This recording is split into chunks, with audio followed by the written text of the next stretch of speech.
Good morning, everyone. My name is Albert, and I'm part of Hostershi's success team. Today, I'm joined by Jonathan Vela, a Microsoft cloud solution architect, who will be sharing with us some details and insights into the Microsoft Well-Architected program. Welcome, Jonathan. How are you today?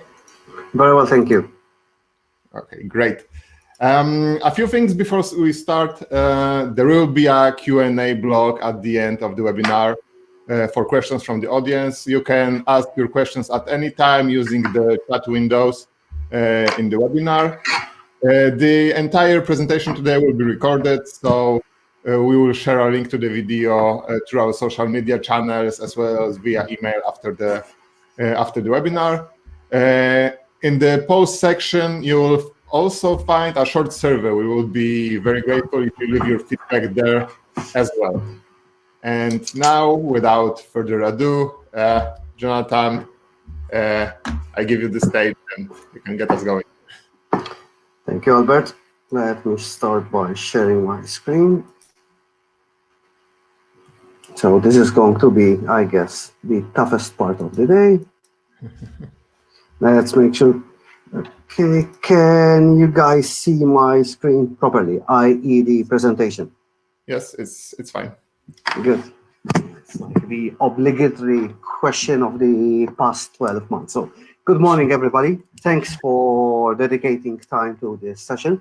I'm Jonathan, CSA at Microsoft. Been working on Azure for quite some time. My key area of focus is primarily infrastructure, although my title says infra devs. I'm not really that much of a developer. And what I will be covering and sharing with you is our well-architected framework, which is very much focused on the operational aspect of the workload. It's part and parcel of the cloud adoption framework.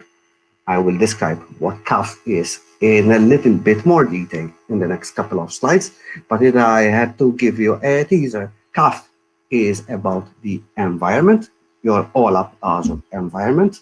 Well-architected is all about the workload.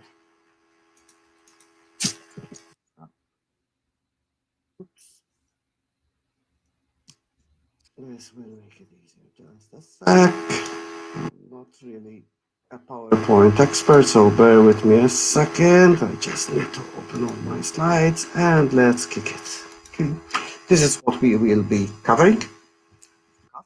And how through CAF we, together with our partners, accelerate a customer's cloud adoption journey.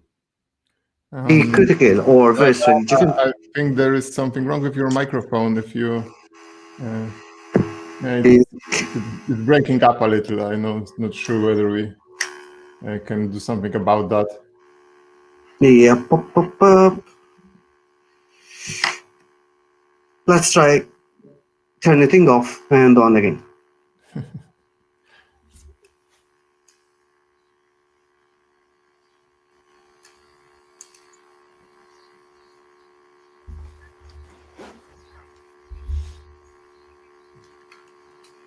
Is it any better, Albert? Yeah, I would say that the microphone did not even turn off, so you may not be using the right microphone. Yeah, probably. But let me make sure that I am using my Jabra headset here. Now we know.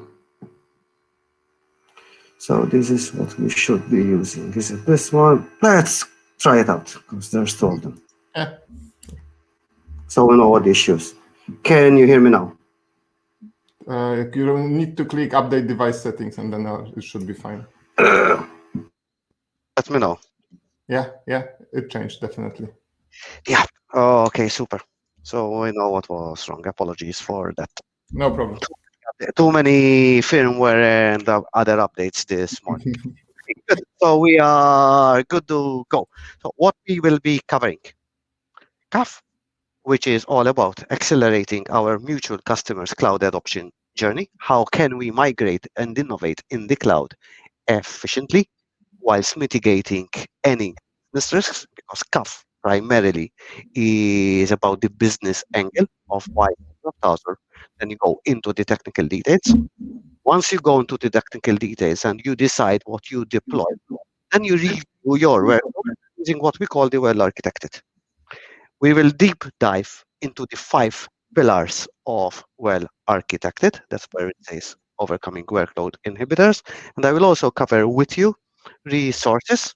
Some of them is based on learning material. And the other resources also is a demo of where we surface anything well-architected in the Azure portal. I already explained who I am, so I'm not going to repeat it. Doesn't make any sense.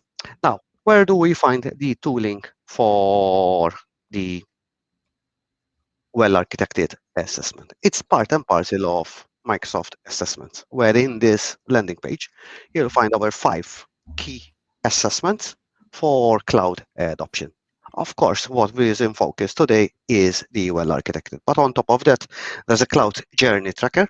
It's like, how can I summarize what is of strategic importance to me in my cloud adoption journey? Because CAF is thousands of pages. Nobody is expected to go through these thousands of pages. Heck, even Google would struggle to index all these pages and to keep up with them. So how can I summarize, okay, to a point which makes sense to me?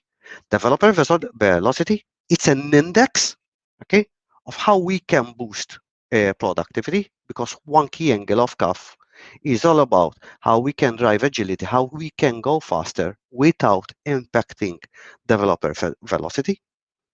The other part is governance. Governance, think about it. What guardrails can I have in place so that I can run faster in the cloud? And well-architected can be kind of a double check to these guardrails. Last but not least, okay, smart. Am I really ready to migrate to the cloud? And if I'm not ready, what are my gaps and how do I remediate them? So these are the 5 key assessments. Times that you see over here, which says 30 minutes, 15. Well, I would say that's Windows time. So take it slightly with a pinch of salt. Well architected, you can do it in 15 minutes if you want to rush it. But if you want to drive an in-depth discussion, it's 2 hours plus, usually, minimum. Okay, just to give you a hint based on real life examples. Now, CAF, and where will WAF feature? Yeah, apologies about all these abbreviations. CAF is the Cloud Adoption Framework for Azure. WAF, it's not related to any firewalls. It's the well-architected, okay? So first and foremost, where do we start from? Define strategy. If I had to summarize or explain define strategy, why Microsoft Azure? Specifically, why Microsoft Azure? Not any other public cloud. What are the expected business outcomes? How am I going to measure success? It's not about the how from a technical angle, but it's all about inputs from a business, which at the end of the day, this discussion will also drive architects in the decision-making process of what should we architect, what should we build. Then you go to plan, what's in scope, discover, assessments, so on and so forth. Then you get ready. Ready is preparing people, partners, customers. Everybody has a skill gap. How can we bridge that gap? Gaps are continuous and it's well accepted. I mean, for me, what is vital in my work with partners is be transparent, be open. Tell me, hey, John, I don't know this. Whenever somebody says, I don't know, I mean, it means I'm going to learn something new. It's that simple. And note, it doesn't start with technology. It starts always with people, processes, because if we are getting an environment ready, somehow, somewhere, there should be a process. Think about if I am going to migrate, the process should be definitely discover and assess, and then preparing the environment. So where it says and environment for and preparing the environment for change, let me share with you 2 buzzwords which are most probably, I'm pretty sure you already heard of. Enterprise scale, which is an Azure environment, and landing zone. Landing zone is where am I going to land my workload in Azure, and making sure, okay, that it's going to fit in my business strategy and is going to be serviced by shared utilities like authentication, security, regional requirements, networking, for example, so on and so forth. Then there's the adopt phase. which is either migrate or innovate. Migrate is a workload which exists already somewhere outside of Azure. Innovate, I'm going to build something most probably cloud native directly on the cloud.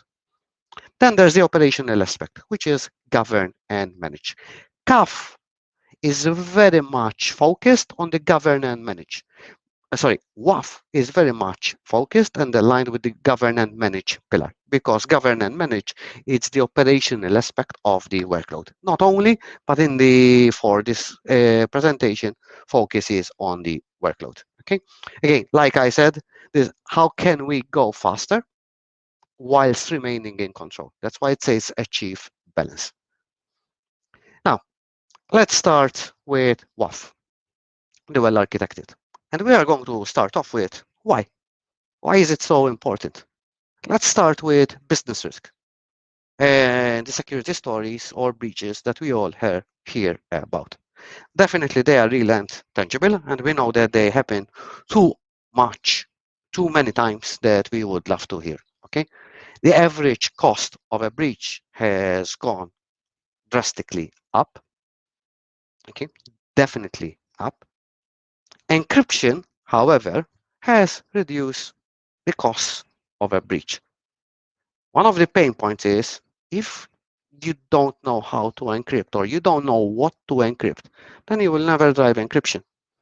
With the well-architected, we will guide you towards your own gaps in your Azure environment, with also giving you recommendations how to breach these gaps. Yes, there's a huge focus on security, but it's not just about security. We are starting with this particular slide because security is like one of the main pain points for everybody out there. Oops, come on. Now, what is the actual value of running well-architected cloud workloads? Budget. Managing budget. I move to the cloud, I lose control over costs. Wrong. If you well architect your workloads, you can actually manage it. You can improve the posture of your the security posture of your workloads and increase your incident response time. It will help you streamline internal processes whilst avoiding costly mistakes, because it's there right there to see. And remember, well-architected is based on best practices. Best practices that I would say they are very much battle tested. Last but not least is efficient performance. But do remember, this is efficient performance in the cloud.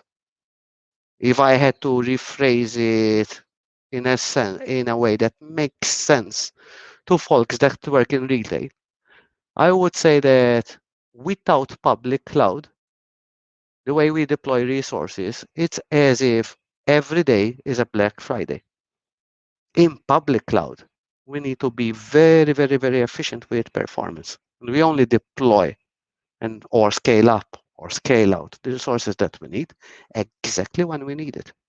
And that has a direct impact on security, incident response, internal processes, budget.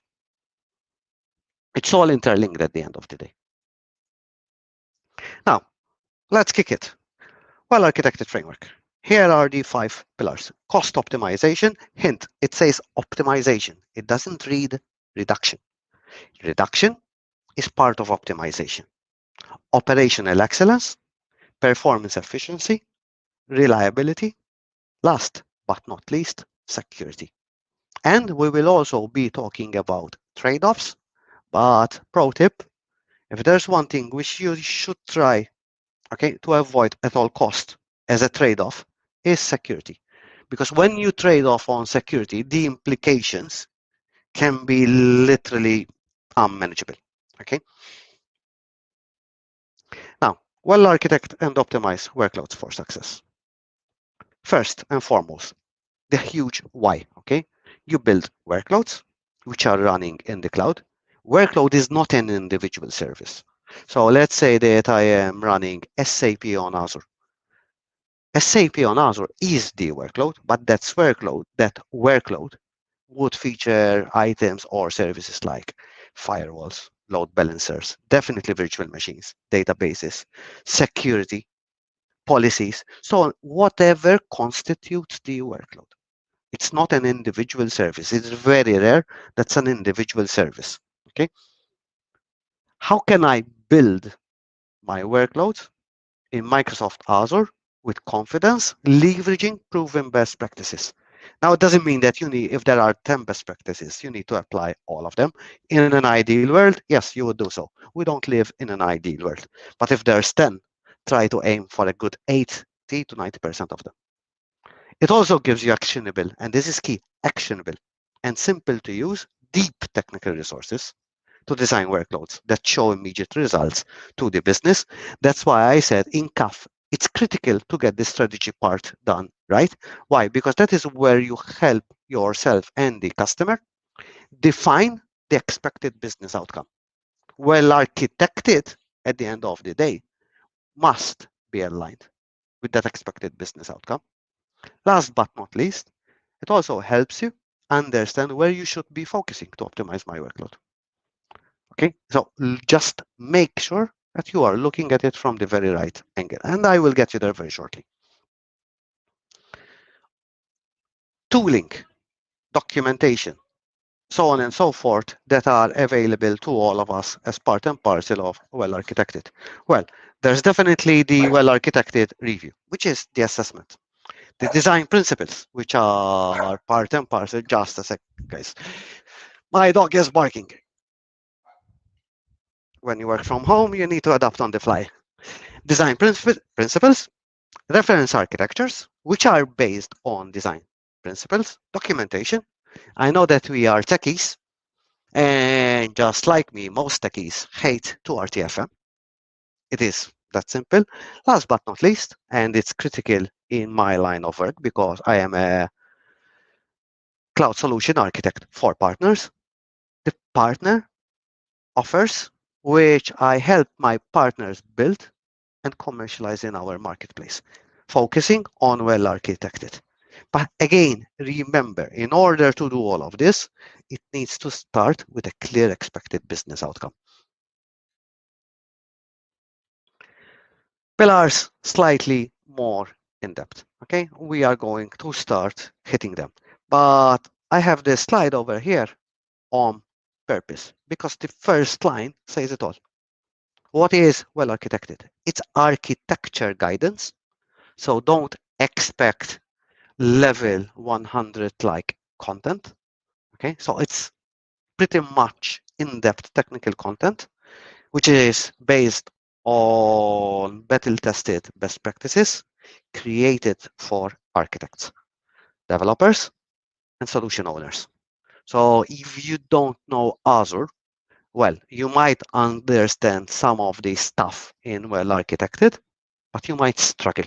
Okay, so generally speaking, a well-architected review is always driven by an architect or a solution owner that can join the dots. And do remember that there are trade-offs. If money was never an issue, we wouldn't be discussing trade-offs. But budget is like a topmost concern for everybody. And business requirements influence or dictate your workload architectural decisions. For example, do I need 4 nines of uptime in a dev and test workload? The answer is it depends on your line of business.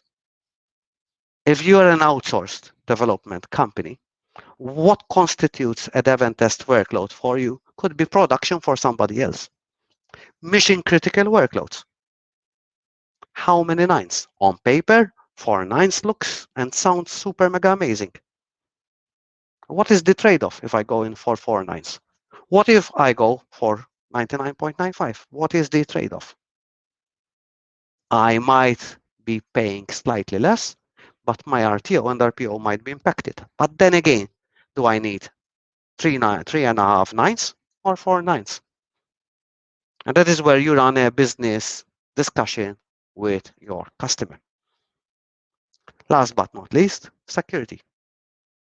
You might have security guardrails, which are slightly more relaxed in dev and test workloads, assuming that all data in the event test is sanitized. But for mission critical workloads, definitely it should be secure by design.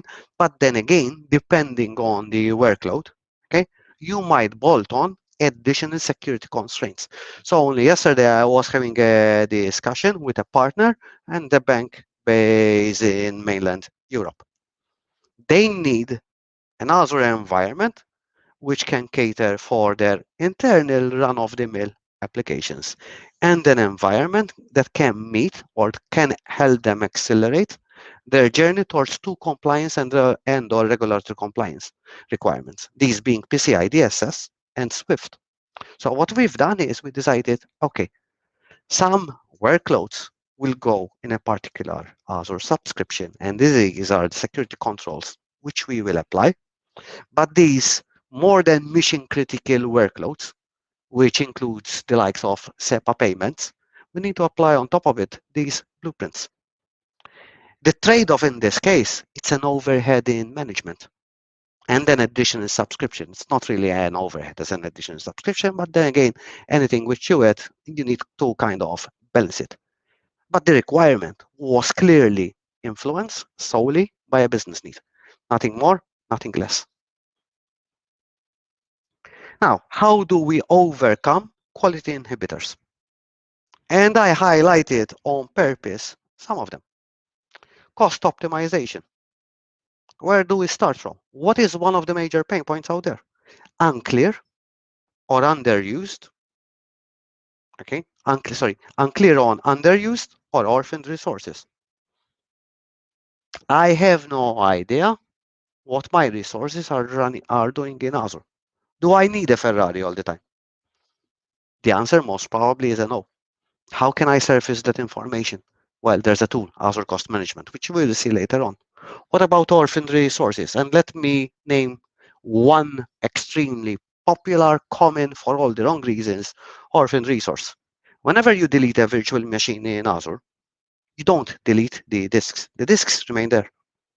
Disks can run up a huge cost on a yearly basis. How can you uncover that? Well, there are policies, cost management, reporting, so on and so forth. Then again, it's the rhetorical story of you don't know what you don't know. Too many customers and partners don't realize that, oops, when I delete a VM, the disks are there and Microsoft is still going to bill me. That by itself can be a cost saving. So if you have a couple of 1 terabyte disks, let's say you have 2 of them, it's already about 260 euros per month. What if those 260 euros per month that I'm going to save as part and parcel of my cost optimization exercise, I invest them into any one of the other 4 pillars? Operational excellence, one of the other issues or pain points that we find. No visibility on root cause for events. Why? Because nobody enabled monitoring in the first place.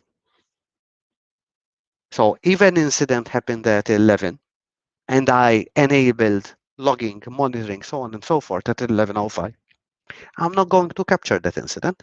Logs don't exist. That can be a major pain point. Okay, if you're lucky, you might have another identical incident. You capture whatever information was necessary, which will help you to understand what the RCA was, and then you make sure that it does not repeat itself. Performance efficiency. No design for scaling. We moved to Kubernetes. Super. Kubernetes is definitely scalable. And it says that I can go from 1 node of AKS up to 1,000. Magic question. What is the compute size that you're after for your nodes? What is your minimum number of nodes? What should be your maximum number of nodes? Because if Azure gives you 1,000, do you really need 1,000? Do you need 100? Do you need 10? So you need to encompass, when you are going to drive a performance efficiency discussion, operational excellence and cost optimization. What about reliability? I've seen it happening too many times. No support for disaster recovery. It's an afterthought. And when we say no support for disaster recovery, it's not simply from the technical angle. Okay, so there is this myth that if I move to Microsoft Azure or any hyperscale cloud provider, like the guys with the letter A and the other folks with the letter G, okay, I don't need backup or DR. False.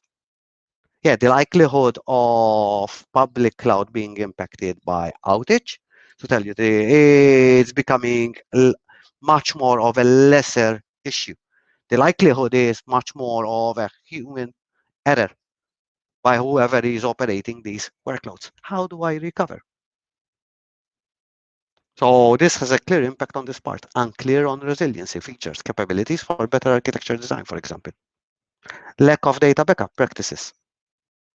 Last one, security, and this is a hot one. No security threat detection mechanism. You are absolutely driving in the blind. And if I don't have a threat detection mechanism, I would have never had any idea of what hit me. And these are all the key blockers that we find around workload quality. Now, let's transform it, okay, all these negatives into plus points. How can I address whatever is in this slide? And then whatever is in this slide is whatever we should not be doing or try not to be doing. How can I change them to something very much positive, i.e. a best practice? Cost optimization. First and foremost, okay, Azure hybrid benefit, reserved instance. Unfortunately, in our region, these two particular components or benefits in Azure, okay, are rarely used or heavily underused. Let me give you an idea, and this is based on a real life story in Malta. M series virtual machine, 11,000 euros plus 800 per month without RI and Azure hybrid benefit. Customer has an existing agreement with Microsoft. So all software is being purchased with software assurance, which means that if it's Windows Server and or SQL Server and or Linux as well, by the way, Red Hat, I can transition my existing on-premises licensing to the cloud. Reserved instances where you commit, note what I'm saying. I'm not saying pay, I'm saying commit, okay? Upfront to a service and you get a fat ass discount. In this particular case, this 11,800 euros workload went down to below 2K. The cost impact, okay, the cost optimization impact was about 81%. Customer had no idea. So they are heavily underutilized in our region. And I have no idea why. Because if there's one thing that you can dramatically cost optimize the heck of Azure, it's these two. Third one up, shutdown. It's running in the public cloud. If it's a dev and test workload, does it have to be running 24/7? Most probably the answer to that is nope. Is it a workload? Which should be. Is it a production workload, which is used 24/7? If it's no, shut it down. Because there's can be dramatic cost savings. In a month, we have 730 hours on average. Let's say that it's a workload which is only up and running during business hours, 8 to 5. And let's be more flexible. Let's assume that Monday to Friday, it's a 24/7. You're still left with the weekend. And weekend, roughly, you are talking. So let's bring up a quick calculation here. Let's do 48 times 4 weekends, 192 out of 730 hours. That can be a huge cost saving by itself. Resize, on average, okay, if you are deploying, for example, a virtual machine in Azure, make sure that that virtual machine is consuming like 40% CPU cycles. Otherwise, you're just throwing money down the drain. Wherever possible, move to PaaS.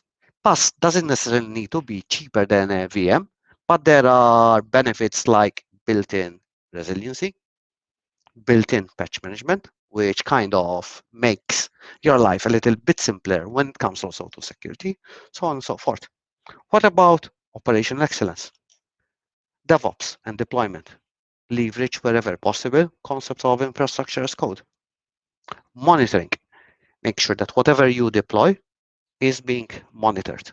You might say, but it will drive the cost of Azure up. The answer is no if you've done a decent cost optimization exercise. Processes and cadence. Processes is what defines repeatability at the end of the day. Now, what about performance efficiency? Design from the ground up for scaling, and please do monitor performance. There are plenty of tools out there, some of them native in Azure, Azure Monitor, Application Insight, so on and so forth. Third-party tooling like Dynatrace, New Relic, and open source software like JMeter, which can help you with the design for scale metric. Reliability, define business requirements. How many nines do we need? And besides the nines, because the nines is all about making sure that the green lights stay green, what about when those green lights turn red? Resiliency. Resiliency, it's not just about focusing on maintaining uptime, but when, pardon my French, shit hits the fan, how do I recover? How do I quickly recover? When I fall, how do I get up? Test, test, test. It's useless having highly available resilient systems, okay, unless you test failovers. You really don't want to run your first test failover or simulation during an actual incident. Deploy consistently.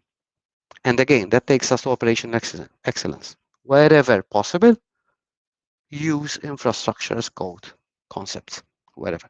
Monitor continuously health. Again, part and parcel of the operational excellence, but it also impacts performance efficiency.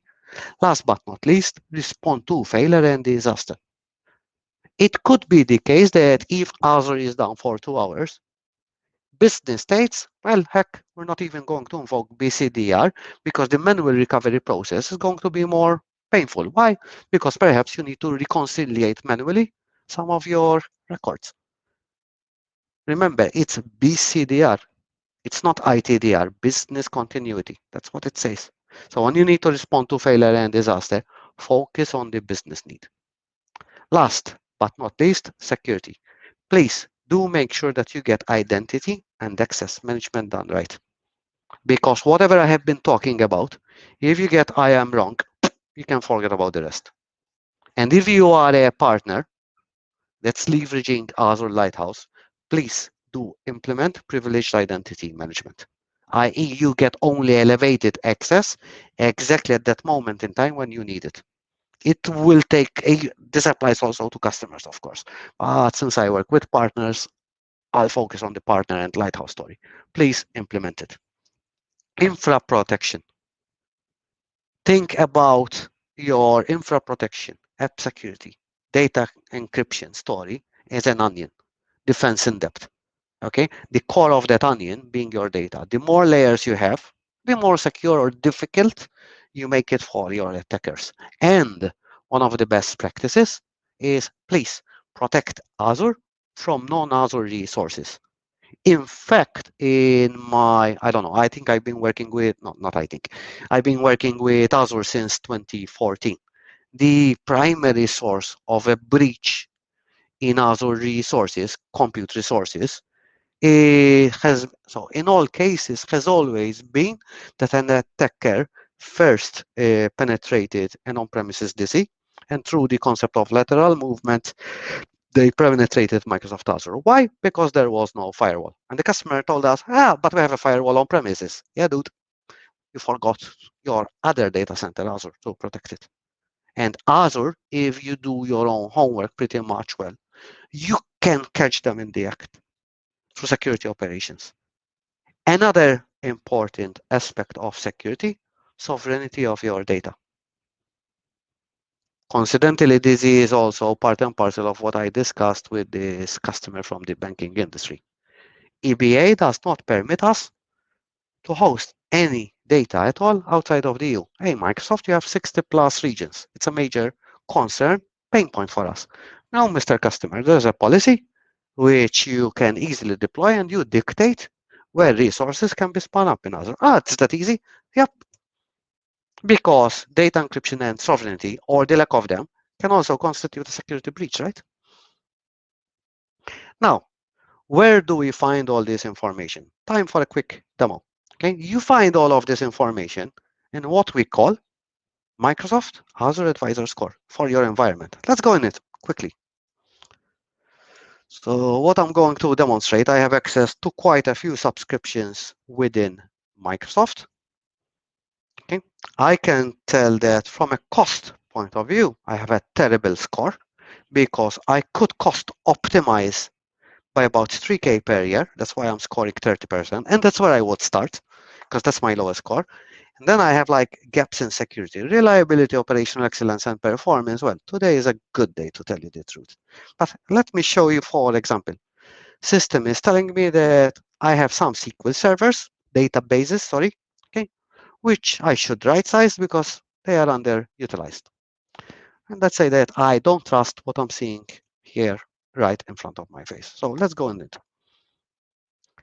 These are the impacted resources.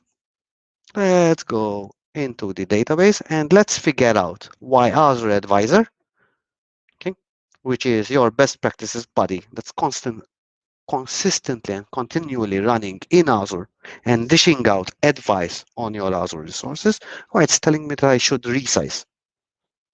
Let's have a look at the past 7 days, and this is the answer. This particular database has been doing absolutely nothing. I'm just throwing money down the drain. System is telling me, resize, go one step down. It can result in massive cost savings over here. So this is how you prove that it's actually working. Let's wait to refresh some of the recommendations. Let's go on security. And this is some of the stuff which I'm not really doing. Like, for example, I'm not capturing logs. Kubernetes, I'm not restricting API access. Let's go into that because it's a common one lately, because everybody is trying to do Kubernetes. But let's have a look at what advisor is coming up with. What is this actual recommendation? So it's telling us that it's a high risk, severity is high, description, and additional guidance. What we should do to remediate it, including quick fix logic, a couple of clicks, and it's literally up and running according to best practices, and all the impacted resources. So for example, if I go to my cluster, and this is actually my cluster, let me show you what's wrong in this particular cluster. It's telling me that if I go to configuration or networking, I'm trying to remember, should be networking, sorry. I don't have I don't have an authorized IP range. Perhaps I'm not a guru on Kubernetes, which by the way, I'm not. Now the system is telling me, hey John, this is exactly what you should fix, how you can fix it, and the impact on it. And by the way, there's no cost to such a change because remember, majority of security best practices don't really involve any additional costs. Okay, so that's Azure Advisor. And Azure Advisor, by the way, very shortly, you can import whatever recommendations you have in your Azure environment and subscriptions into the Azure Advisor, sorry, in the Azure Well-Architected assessment itself. Let's continue. Now, individual pillars, and this is a little bit more in-depth.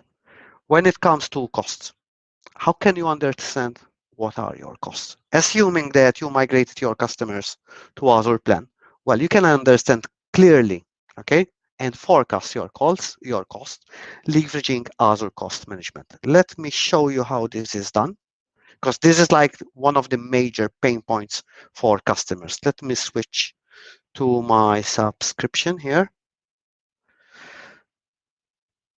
which I can't find.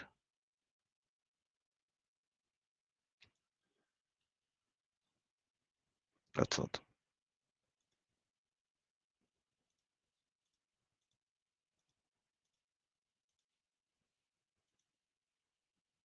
Okay.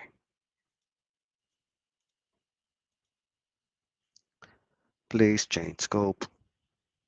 It doesn't want to. Yeah, the joy of live demos, right? So sometimes things do go wrong. So let's again try it. Okay.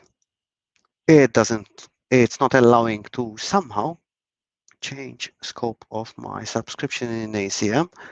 By the way, this is not what customers might see, because what I'm using is a preview portal dedicated only to Microsoft employees. But as you can see over here, I have a forecast, okay, of an Azure consumption. What you can do is in budgets, together with cost alerts, I can create a budget at Azure. I'm setting a budget of 3K, which resets every month. Okay, do let me know that if I am going to exceed my budget, i.e. a forecast, please fire an email or alert immediately. So that is how I can kind of manage my costs. Incidents do happen. Perhaps you deployed a machine just for testing purposes and you forgot about it. It does happen. What you want to do is mitigate that particular incident. That's where Azure Cost Management comes in. ACM is completely free for everybody, okay? Cost optimize your workload. Do remember about Azure Hybrid Benefit and reservations. Last but not least, control costs. Perhaps by deploying an Azure policy which states what SKUs and which services can be deployed in which particular subscriptions. Design the workload. So active response to performance issues. Leverage monitoring and application insights. So Azure Monitor is metrics about the service. Application insights is whatever your application and its own dependencies are doing. If I had to show you what I'm talking about.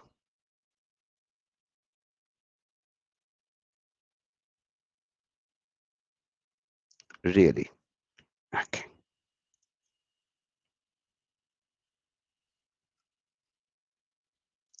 So these are metrics-based insights in the performance of my VM. Okay, and these are coming directly from the guest. CPU, disk utilization, so on and so forth. Your traditional metrics, including with security, so on and so forth. But for applications, we have them what we call in Azure Monitor, because Azure Monitor is the umbrella of products. Think about it that way, or look at it that way. What my actual applications are doing. I don't really have that many applications running in my particular subscription. Let's jump back to Contoso.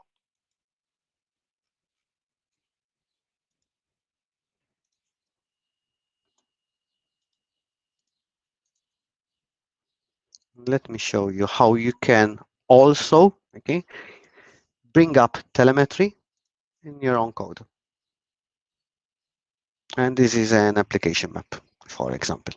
And I know that I have issues over here with my application. Now, in real life, based on a real life example, I've seen issues here where initially the partner and customer or customer thought that they under provisioned their resources. In reality, it was an issue with a particular SQL query. And what happened in this case was that from an S4 database, they went to an S2 database. Massive cost saving per month because they had like a good 120 databases. How did we surface this information? Well, they injected app insights in their applications, which is like a 3-click deployment. It's for the majority of applications out there, pretty much easy. They ran whatever UAT testing they had to run, grabbed the reports, looked at what was running, and we found out what the RCA was. Took us under 1 hour, I think, to figure out what the issue was. Yeah. Optimal service execution. Because remember the database, which Azure was telling me, hey, John, you should downsize. What if that database is only used once per month? Because it's a payroll. Well, scale it when you need it. You can either script scaling, you can automate it, so on and so forth. Make sure that you select the right type of resources for your business need. There's the entire alphabet of VMs, for example, and the entire or 3 different tiers for app services, for example. Make sure that you pick up what is right for your business need. And cost is never the one and only deciding factor. It's an influencer. But let's say that because I am a bank, but I have like an application which doesn't really need that much resources, and because I have a bank, I must leverage private endpoints.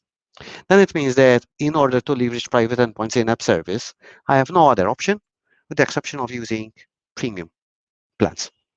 So select the type of resource for your business need. If that's what the business need mandates, tough luck. Well, no, not really tough luck. Make sure that you pick up the correct feature. And efficient trade-offs within applications. Design cost-efficient data management. And develop and implement queuing processes, for example. These are raw but very, very tangible examples. Build, deploy, and manage with trustworthy processes. Wherever possible, implement DevOps. If you can't do DevOps, try to script whatever you do. PowerShell, CLI, ARM templates, Terraform, so on and so forth. Okay. Again, remember, telemetry, leverage Azure monitoring, and if you are into DevOps, start looking into CI/CD processing. Reliability, I would say that please do first start off with define availability and requirements based on decomposed workloads and business needs. How many nines do we need? Why do we need so many nines? What is the cost of downtime? That's one question that we should all be asking ourselves. What is the cost of downtime? Sometimes it's very difficult to quantify, but let's assume that cost of downtime is a matter of lost the opportunity of sales, okay, whatever I'm losing vis-a-vis sales when the system is down. That's pretty much easy to come up with a rough number, which can be a good starting point. Divide all up sales by the number of hours per month. And you can have an indication of your potential loss per hour. What about loss of productivity? Payroll divided by the number of operational hours of the business. Together with these two, you can start building a good story. Use architectural best practices. Where are these best practices? Just in case you don't know, just in case these best practices are in the Azure Reference Architecture Center.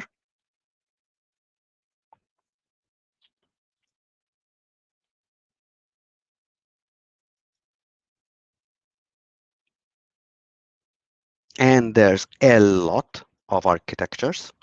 And this is where we typically start off. Okay. I'm just going in the first one because it happened to be the first one, the link. So it's not just a diagram, which by the way, you can download. It's also how it works, the best practices, and all the required links, information, so on and so forth. Okay. Ideally, test with simulations and force failovers. Okay. Make sure that you test on average every 3 months. Don't try to test BCDR on a yearly basis. It's too much of a long time span. Please try to deploy applications consistently. And that's where infrastructure as code, CI/CD, DevOps come in. Continuously monitor health, that's one of the gaps, and be able to respond to failures and disasters by determining how best to address it based on the strategies which you define here. Last but not least, and of course, immensely important, security. First and foremost, do remember that whatever you are building on top of Azure, you are building on one of the most, if not the most trustworthy public cloud on the planet. Just by looking at our compliance offerings, which is 90 plus, you will understand why. Okay, but then again, we don't have visibility in your data, in your workloads. It's a shared responsibility. We come to Microsoft Azure. Yeah, we can definitely, okay, we can definitely accelerate your security posture, but it's a shared responsibility. please do leverage the zero trust principle as well. Trust nothing, validate everything. And remember, once again, shared responsibility. Shared responsibility. We don't have visibility in your data. This incident that I told you was coming in from on-premises, customer was slightly pissed off. Hey, Microsoft, my VMs, they all ended up encrypted with malware. Yeah, dude, we don't have visibility in what's happening in your VM. That's your own responsibility. If you were running these VMs without Azure Defender, so on and so forth, what can we do? That's why it's a shared responsibility. The platform is secure. What goes inside your platform, i.e. your workload, that's your responsibility. What we do at Microsoft is we help you with Advisor. We point you at what's wrong. Advisor, and Advisor is getting all this information from also Security Center.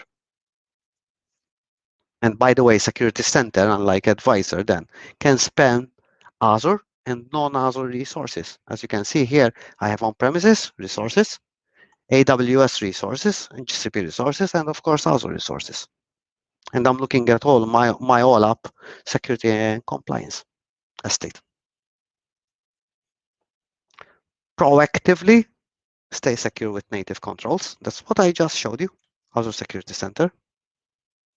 Try to store all secrets in Key Vault. And please detect and respond to threats. For example, one of the most basic controls that you can implement to detect and respond to threats, if it's a web application, and you should not care whether it's internet facing or not internet facing, okay, always have a web application firewall sitting, okay, in front of your application. That is the bare minimum. Establish procedures also to identify and mitigate known threats for your workloads by leveraging the intelligent security graph. For example, if you deploy Azure Firewall, integrate it with the intelligent security graph. If it's coming from a known malicious IP address, we will block it for you.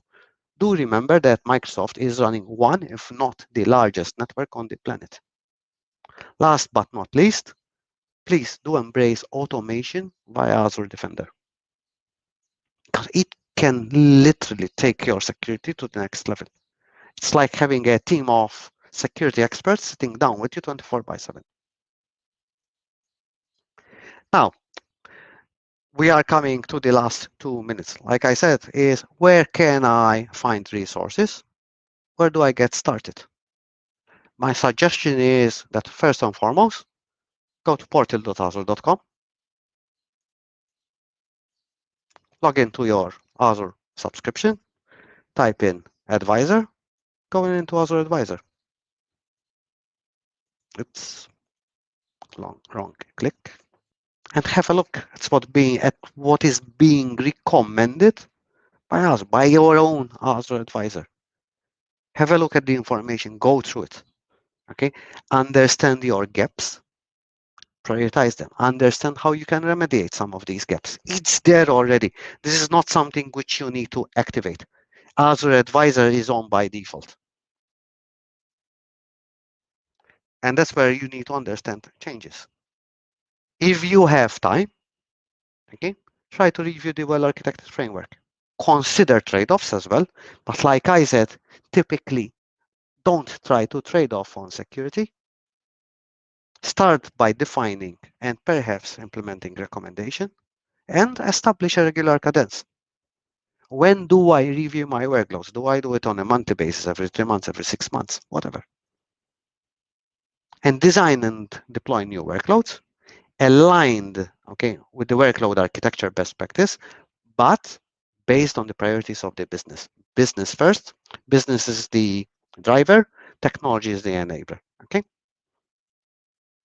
Where do we find all of this information? Again, starting point, portal.azure.com. You can find all the assessments in the Microsoft assessment site. Well-architected framework site is where you will find whatever is relevant. Last but not least, okay, aka.ms/learn, where you will find an entire module dedicated to well-architected.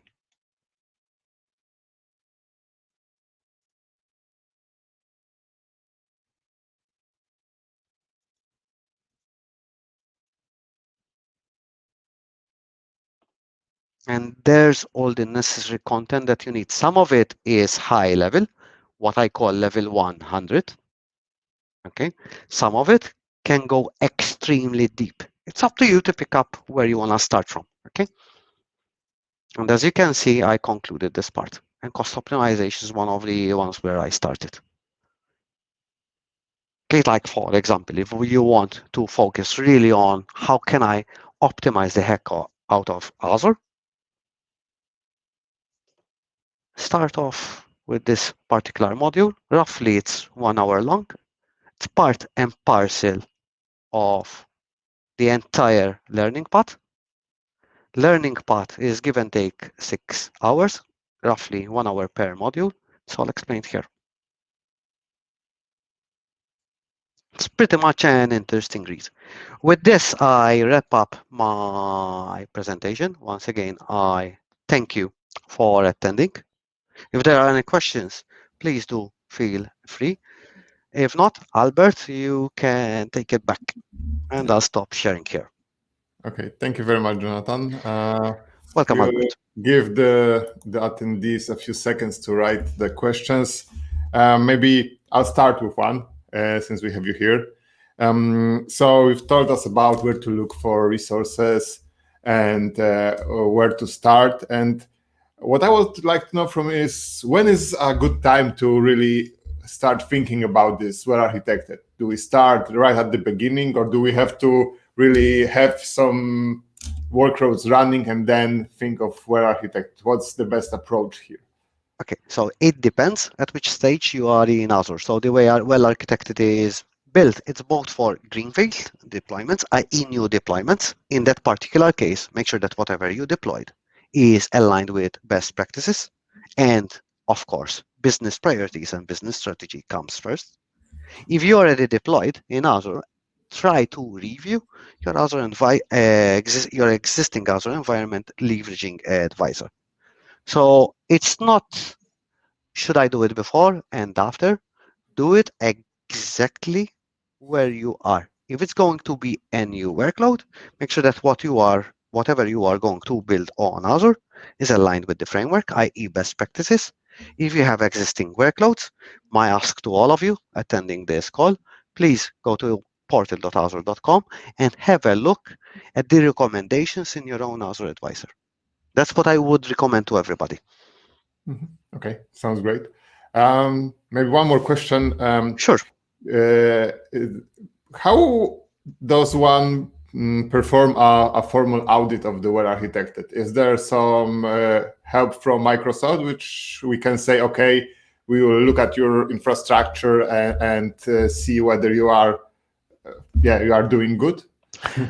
Okay, so this is a huge, it depends on the relationship that you have with Microsoft and who you are. What I can explain to you is how I work with my partners. So myself, as an architect, part and parcel of the one commercial partner team in Build with meaning how we build repeatable practices at partners, I educate the partners I work with to run well-architected with their customers. That is the starting point for partners. For customers, first point of contact, ideally, should be your partner, the partner that's managing your Azure environment. If you're not working with a partner, again, simply go into the Azure portal. That's where you start from. If you have more in-depth knowledge, then you can go directly to the assessment site and kind of run a self-assessment. But you need to know pretty much well how Azure works, because otherwise, whatever you're going to see in your front of your face is going to be slightly meaningless. Okay. It depends. Do remember that well-architected is pretty much deeply technical, but then again, if you are a non-technical person who has access to your Azure Advisor score in Azure, we can all understand colors and scores, right? At least it will give you a good idea where you stand. Anything below 50%, that's alarm bells for me. All right. Okay, great. I understand. Okay, I see there are no questions from the audience. So thank you again for your time and being here with us. Thanks for having me. It was very informative for me, and I was very happy to be able to see this presentation. Hope you have a great day. And again, thank you very much, and I hope to see you soon sometime. Oh, wait. Thanks, everybody. Have a fantastic day. Okay, thank Cheers. you very much. Bye. Bye. Bye.